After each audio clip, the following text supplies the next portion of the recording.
Hi, my name is Jonathan, and I would like to talk about the very controversial topic of wealth redistribution, because the United States of America is quickly moving towards fascism because of the really gross distribution of wealth that exists here. A huge gap between the rich and the poor in the United States of America. We cannot have a democracy and have an extreme gap between the rich and the poor at the same time. We're quickly becoming a fascist country, strictly because of the huge wealth gap between the rich and the poor. I want to give you a few statistics.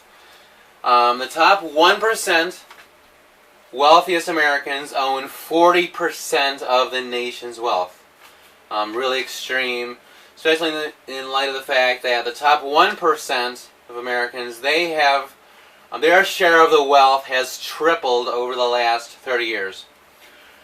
And the bottom 80% of Americans, they own only 7% of the nation's wealth. That is so awful. And the average CEO of a U.S. company, they earn 380 times more than the average earner of their company. Not 380 times more than the lowest paid worker, but the average earner in their company, the CEO earns 380 times more than the average earner. It's completely disproportionate and unfair. That is an unfair, just really unfair, and it's not just. It's not what capitalism should be about.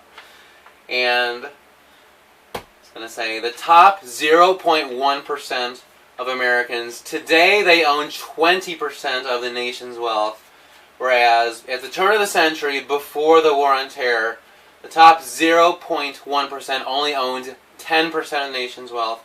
So basically, the War on Terror has added to the wealth, the net gain of the top 0.1%.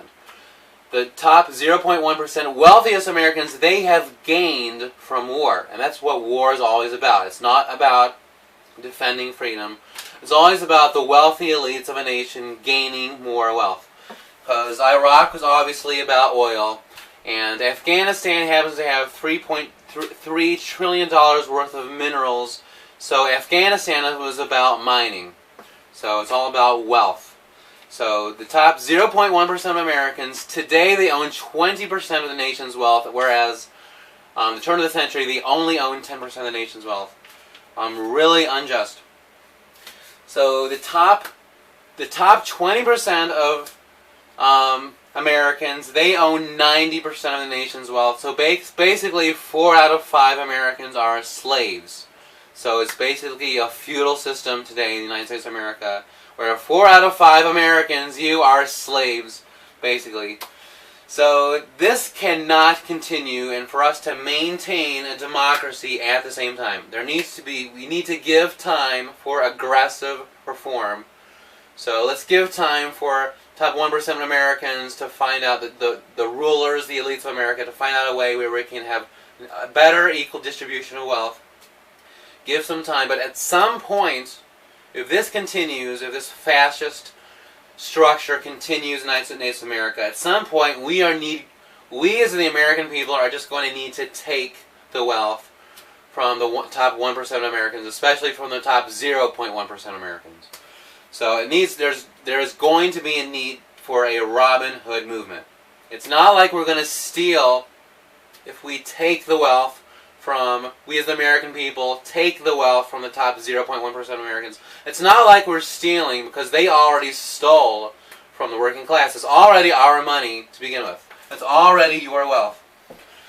So at some point, if this continues, to maintain democracy, we're going to need to do like a Robin Hood movement where we take the money from the wealthy elites. Like Malcolm X, my hero, he said, nobody can give you freedom. Nobody can give you equality or justice or anything. If you're a man, you take it. And through strict nonviolence, through a very strict nonviolent movement, this needs to happen. Because the means is the seed to the end. Like if we sow in peace, if a revolution sows strictly in peace and nonviolence, then that society reaps peace. We can only reap a society in peace if we sow in peace. So it needs to be nonviolent, and to let the wealthy elites know that the wealthy elites are victims as well. They are victims to capitalism. The top 0.1%, they are victims to a structure of consumption that is destroying the world, because we cannot have another 1 billion people that are consuming at the same level that Americans consume, like Indians, Chinese, consuming at the same level. This will destroy the earth, basically. So we have no choice as a human race but to take the wealth from the wealthy elites all around the world. Take the wealth from the plutocrats around the world. Otherwise, we will die as a human race. Because basically a structure of consumption, i.e. capitalism, is destroying the world. We have this huge global warming, climate change because of consumption. So we need to drastically decrease our consumption.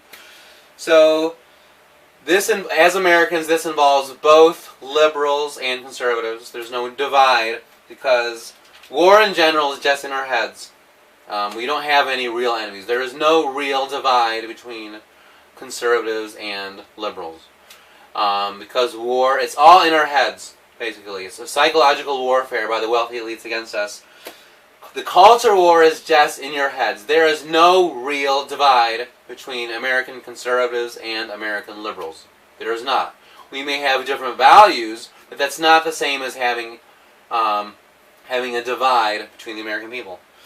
So again, to protect democracy, to maintain democracy and protect the United States of America from fascism, there needs to be drastic wealth redistribution, or there needs to be a Robin Hood movement where the American people, are taking the wealth away from the wealthy elites to protect us as an American people.